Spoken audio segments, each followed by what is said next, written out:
1945. The end of one of the darkest chapters in human history. After 6 long years of war, fear, hunger, death, and uncertainty, it finally came to an end. No one knew what lay ahead, but everyone knew the days behind were like a nightmare.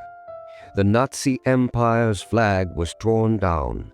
The cries stopped on the stage of Nuremberg, and the world saw the Third Reich that once dreamed of world conquest was now defeated, humiliated, shattered.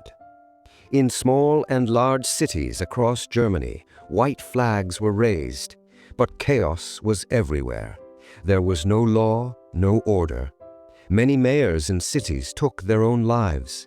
The old regime had fallen in utter disgrace. Hitler's Autobahn, once built for the victorious march of his soldiers, was now the route along which the Allied forces advanced. There was no power left to stop them. In the woods lay the wreckage of the V-2 rockets, once Hitler's last hope, the symbol of a failed dream to conquer Europe. One by one, the big names of the Nazi regime were captured: von Rundstedt, Kesselring, von Braun. Those who once lent their talents to Hitler's cause, now prisoners, their pride shattered in the court of history. Himmler took cyanide with his own hand. Mussolini and his mistress hung upside down in the streets of Milan. Hitler's body was burned to ashes in the garden of the Berlin Chancellery. The dream of world domination ended in dust, destruction, and broken chandeliers. Finally, the last German commanders surrendered. In Berlin, they signed the papers of defeat. Britain, America, and the Soviet Union all witnessed that historic moment. That day was named Victory in Europe Day. For Britain, it was a moment of liberation. After years of bearing the shadow of death, people could finally breathe, crying tears of joy. The Channel Islands were freed. Germany surrendered in Norway, Denmark, Holland, and Italy. Their withdrawal meant a burden lifted from the world's chest, but they left behind only destruction, hunger, and despair.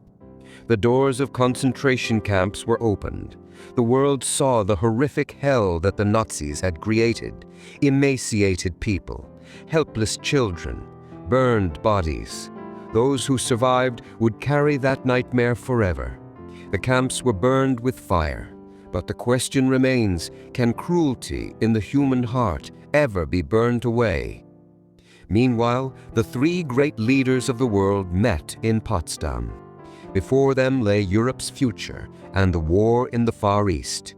Because Japan was still fighting desperately, kamikaze pilots were giving their lives one after another in the name of the Emperor. Death was their victory. But America had prepared a terrible weapon.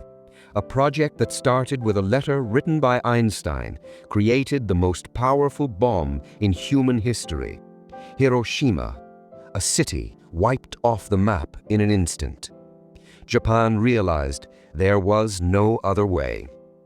Finally, World War II ended. People rejoiced, but even in that joy was deep sorrow, because though the war was over, memories, losses, and pain remained everywhere. The Nuremberg trials began. War criminals stood in the dock.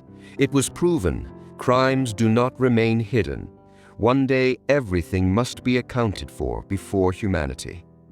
Meanwhile, a new hope was born: the United Nations. The world pledged never again to let such bloodshed happen. But the question remains, was 1945 truly a new beginning, or was it just a short pause before another war?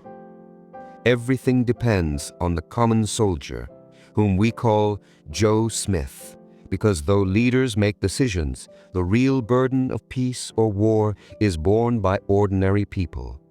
Perhaps one day the bell of peace will ring again, but keeping that promise depends on each of us.